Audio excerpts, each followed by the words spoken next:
Masih di Anyus Malam, pemirsa, 4 jenazah kebakaran lapas kelas 1 Tangerang kembali berhasil diidentifikasi oleh tim DVI Rumah Sakit Polri Kramat Jati. 1 jenazah diantaranya sudah diserahkan kepada keluarga korban. Berikut laporan Revika Sibarani dan Irfan Hardiansyah dari Rumah Sakit Polri Kramat Jati. Pemirsa, setelah 1 jenazah korban kebakaran lapas kelas 1 Tangerang berhasil diidentifikasi dan juga dikembalikan kepada keluarga korban, pada Jumat siang tadi pihak dari Karopenmas Divisi Humas Polri Brigjen Pol Rusdi Hartono menyampaikan terdapat 4 tambahan jenazah yang sudah berhasil kembali diidentifikasi oleh tim DVI Polri, di mana 4 jenazah tersebut berhasil diidentifikasi melalui 12 titik kesamaan pada sidik jari. Dan dari 4 jenazah tersebut, 1 jenazah pada Jumat sore sudah dikembalikan atau diserahkan kepada keluarga korban melalui tim DVI Polri kepada pihak Kemenkumham, dari Kemenkumham kepada keluarga korban. Dan data kami peroleh terakhir ada 2 jenazah pada Sabtu pagi esok yang akan juga diserahkan dari tim DVI Polri kepada pihak keluarga korban. Dari 35 data antemortem yang sudah masuk, terdapat sebanyak 44 sampel DNA yang sudah ada, dan 5 keluarga ini masih belum memberikan data antemortem dari korban atau jenazah.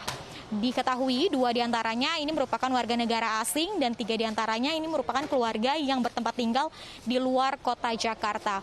Pihak dari tim DVI Polri berharap agar pihak keluarga ini dapat segera mengumpulkan data antemortem yang dibutuhkan guna kelengkapan data dalam proses identifikasi supaya dapat segera selesai dilakukan. Dan pihak dari Kemenkumham juga mengatakan akan terus mengawal seluruh proses identifikasi sampai dengan proses pemakaman, dan juga akan memberikan dana santunan sebesar Rp30 juta dan juga Rp6 juta untuk proses pemakaman. Dari Jakarta, Revika Sibarani, Irfan Hardiansyah, dan Ade Supriyatna, iNews melaporkan. Sementara itu, pemirsa, polisi menyatakan ada tindak pidana dalam kebakaran lapas kelas 1 Tangerang. Polisi pun telah menyiapkan daftar saksi terkait penyidikan kasus kebakaran tersebut.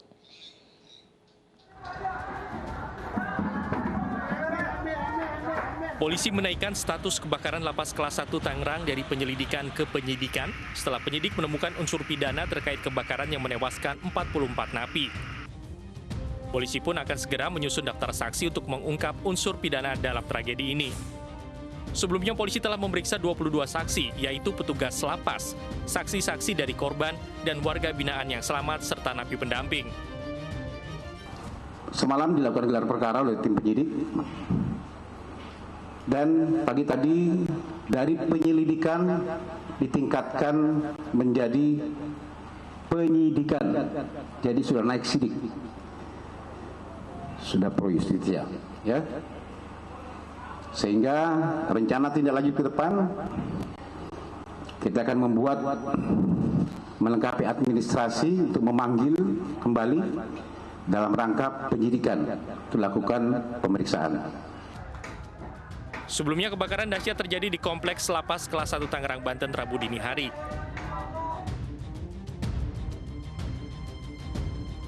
Api mulai membakar blok C2 pada pukul 1.50 waktu Indonesia Barat. Diduga akibat hubungan pendek arus listrik. Akibatnya 41 narapidana ditemukan meninggal dunia, sementara 81 lainnya luka-luka.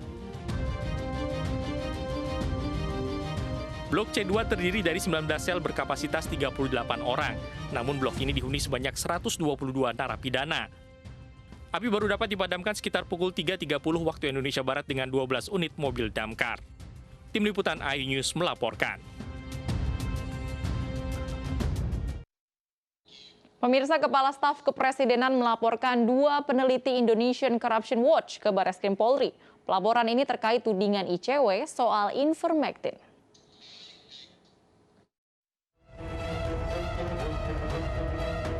Muldoko akhirnya melaporkan 2 peneliti ICW ke Barreskrim Polri. Pelaporan dilayangkan setelah Muldoko melalui kuasa hukumnya memberikan 3 kali somasi ke pihak ICW. Siang hari ini saya melaporkan Saudara Egy dan Saudara Miftah karena telah melakukan pencemaran atas diri saya. Saya sebenarnya sudah memberikan kesempatan ya berulang kali, 3 kali untuk bisa menjelaskan dengan baik, memberikan bukti-buktinya. Dan kalau itu tidak bisa, saya beri kesempatan lagi untuk minta maaf dan mencabut. Tapi sampai dengan saat ini, etikat baik saya tidak dilakukan.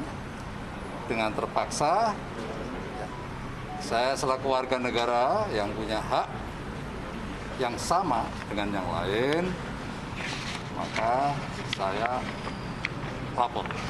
Dan saya menghormati lembaga ini, lembaga penegak hukum. Saya datang sendiri, ya, sebagai warga negara. Muldoko pun mengaku tidak ada anti kritik terkait laporannya ke Bareskrim. Sebelumnya ketegangan terjadi saat ICW menyebutkan Muldoko dan sejumlah elit politik memiliki kedekatan dengan PT Harsen Laboratories selaku produsen Ivermectin. Menurut ICW, kedekatan terjalin melalui Juanina Novinda Rahma yang merupakan putri Muldoko. Muldoko pun membantah, ia menyebut informasi yang diutarakan ICW ngawur dan menyesatkan. Muldoko pun menantang ICW untuk membuktikan pernyataannya. Kuasa hukum Muldoko, Otto Hasibuan, yakin tudingan ICW memenuhi unsur pidana berupa penghinaan dan pencemaran nama baik yang tertuang dalam Undang-Undang ITE.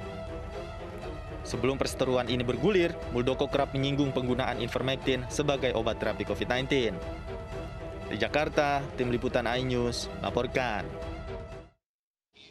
Di sisi lain, pemirsa, ketegangan Muldoko dan ICW ini memasuki babak baru. Kuasa hukum Muldoko mempertanyakan atas tuduhan pemburu rente yang dilontarkan oleh ICW. Sementara ICW akan melawan balik laporan pihak Muldoko. Seharusnya kalau misalnya Pak Muldoko keberatan terhadap isi laporan itu dan kemudian konferensi pers dari Egy dan Miftah, silakan klarifikasi saja, tidak benar saya kemudian promosi Ivermectin, obat cacing untuk COVID, tidak benar ada konflik kepentingan, tidak benar ada perburuan rente, buktinya ini. Itu aja, gitu. Nggak usah kemudian sampai ya lapor polisi. Buat apa kemudian mempidanakan orang, memasukkan orang ke penjara yang kemudian tujuannya baik untuk publik? Itu obat cacing loh. Kenapa jadi obat COVID? Kita cek ke BPOM. Apa kemudian udah ada keluar izinnya dari BPOM? Enggak. Kita lihat ke CDC, Central for Disease Control dari Amerika. Apa ada izin edar Ivermectin di seluruh negeri di Amerika? Nggak ada, gitu. Tapi kemudian itu dipromosikan lewat. Jadi perlu saya sampaikan ya, gitu, sebagai pejabat publik. Urusan kita ini bukan urusan Ivermectin. Urusan kita ini adalah tuduhan berburu rente. Soal Ivermectin itu urusan yang tersendiri. Tapi ada tuduhan berburu rente. Saya mau tanya kepada ICW atau kepada siapa yang Anda maksud yang melakukan berburu rente di dalam siaran pers tersebut? Siapa? Coba sebutkan. Pak siapa Otto, yang? Sebentar, ya. Pak. Saya mau tanya dulu siapa? Saya klarifikasi. Itu tulisannya Bapak mungkin perlu baca dulu deh, Pak. Potensi perburuan rente. Anda kan membuat penelitian. Kalau penelitian itu kan ada risetnya, ada kesimpulannya. Nah sekarang ada judul berburu rente di masa krisis. Saya mau tanya, siapa yang Anda maksud? Jawab aja siapa. Potensi perburuan rente, Pak. Pak, kita nggak bilang Muldoko berburu rente, kita bilang potensi perburuan rente. Iya, siapa? Pelakunya itu siapa? Yang Anda tuduh kan di laporan siapa? itu kita sebut Pak Muldoko sebagai pejabat publik. Coba sebutkan siapa dan orangnya. Itu potensi, Pak.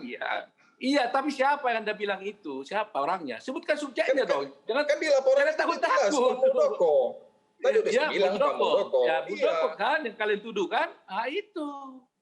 Itu ya, potensi, itu. Pak. Bapak baca laporannya, itu potensi. Bukan, ya. Anda tidak baca. Jelas disebutkan di situ keterlibatan pejabat publik. Pak Otto, Pak Muldoko itu orang istana, ya. Kepolisian Polri diangkat oleh Presiden dan kemudian nggak sesederhana Anda harus bedakan Muldoko sebagai pribadi, apakah karena dia pejabat lantas dia sebagai pribadi tidak punya hak lagi melapor? Begini Pak, kalau Pak Muldoko saya jawab dulu gitu loh. Gini, kalau misalnya Pak Muldoko cuma pekerja kantoran yang masuk dari jam 9 sampai jam 5, kita nggak akan laporin Pak Muldoko karena dia bukan pejabat publik. Jadi setelah ini langkah apa yang akan ditempuh? Oke, ya kita akan ya kita akan melawan lah atas laporan ini. Baik, akan melawan ya, Pak Oto. Silakan terakhir. Ya itu hak dia. Kalau saya kan sebagai penegak hukum hormat kepada hukum. Kalau dia melawan kepada hukum, ya. Pemirsa, video Kepala Dinas Pendidikan Kabupaten Bondowoso, Jawa Timur berjoget dan bernyanyi dengan mengabaikan protokol kesehatan viral di media sosial. Informasi lengkapnya akan hadir usai jeda berikut. Tetaplah di iNews Malam.